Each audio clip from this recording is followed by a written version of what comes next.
Hi all, welcome to this road to the final predictions for the Europa Conference League. This one isn't the most appealing, but obviously simply because it's just a bit of fun and also just wraps up the conclusions of the predictions that we've covered for all three tournaments.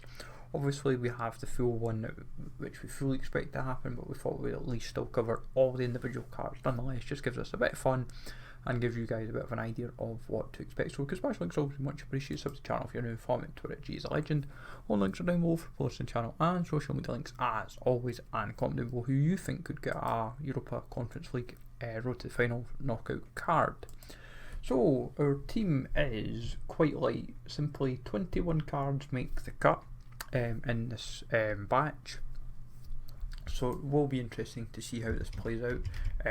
As usual, everyone given a 2 in form upgrade. Craig Gordon is our starting goalkeeper. Obviously gets a bit of a change, and if I'm honest, he could have happened depending how the team had started, but at the moment, like with Hearts, they obviously sit second in the group with 3 points, so that goes in their favour just a little bit. From there we move over to probably one of the most likeliest ones of the lot is Biraghi, despite the position that Fiorentina are currently just now, which is bottom of the group with 1 point, but I still feel they can turn form around. Jonas Hector for Cologne. Cologne's at the top of their group with 4 points. For Tongan, for Anderlecht, they sit second with 4 points. Another one that could be very likely, and if honest, he could actually be a fun little card if done right. Lucas Paqueta for West Ham, another one of the probably more likely shouts. West Ham sit top of their group with 6 points. Mesut Ozil could be an annual special card for him. Obviously, it's usually non-performance related these days, and he always just seems to end up with something. Istanbul Basaksehir currently sit top of their group with 6 points. So definitely helped his cause, and you just never know. Hoga for Ghent, they sit top of their group with 4 points. Laborde for Nice, who sit third with 2 points. Yes, it's an interesting one with seeing Laborde at Nice with Guri at Rennes. It was a strange transfer in the summer, but yeah, that's obviously one that could happen, and as I said, with 2 in form upgrades, you never know. I think Nice are one of the likelier teams to happen just because it's been a top 5 league, but time will tell.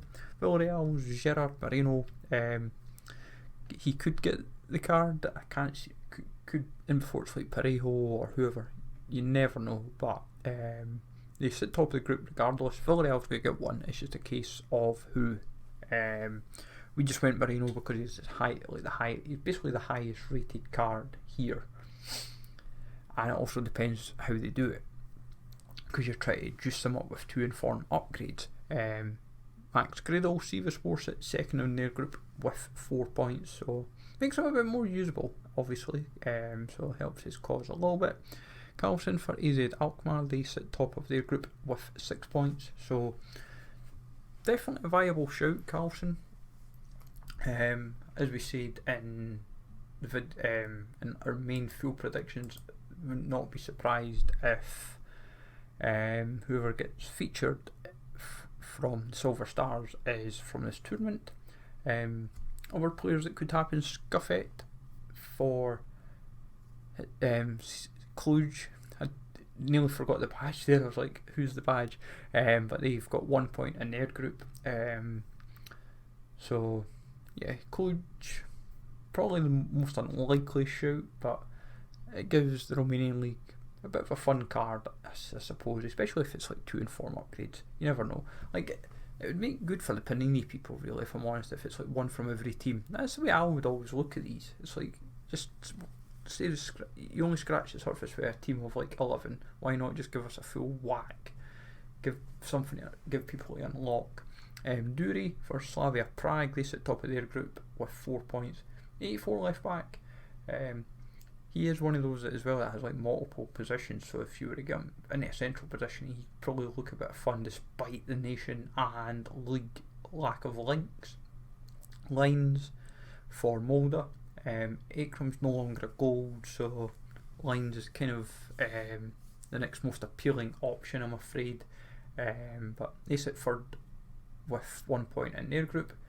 Pelmard, if Basel were to happen, this card could be the silver star, or it could make a mean prediction, because he's already got really good pace to start off with, and we've boosted him up to an 82 because that's basically what he would go to from his base card. And if I'm honest, he'd be a lot of fun. Like, he genuinely could be quite broken, and like if you were to give him over 90 pace, and he's French, so it's like he's French, he's a centre back, he's got pace. So like people would suddenly, EA would be like, yeah, he ticks all the boxes. We like that. So you never know. Like if he was silver star, it'd be interesting to see what they make him, because they might just hamper the pace but boost up defending and physical. I hope they don't.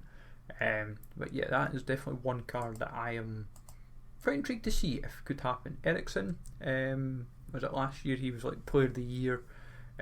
Deutsche Gardens currently sits second with 4 points in their group, so it's almost like thrown back to that card, as it were. That didn't happen, obviously, but if the stat wise is what I mean, and ratings and so forth.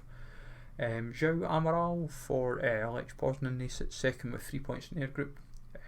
There's so many times he misses out on informs and special cards, so it's like, could this happen this time round? Byrne for Shamrock Rovers, they sit bottom of their group with 1 point, but he would suddenly become the best card in the Irish League by some distance. Olaru for Steaua Bucharest, they've had quite a few transfers this summer, really, so it's like some potential half decent options could have happened, but regardless, they sit third with 1 point in their group. Silkeborgs, Salquist, obviously another one that's been given a healthy increase. They sit bottom with 0 points in their group, so, but as I said, it's very unlikely to happen, but it was just a bit of fun, obviously, because you're trying to build up every individual card. And then the last spot, Lucas Galvão for Austria Vienna, they have 1 point and sit bottom of their group. He's just another potential fun Brazilian centre back that could happen.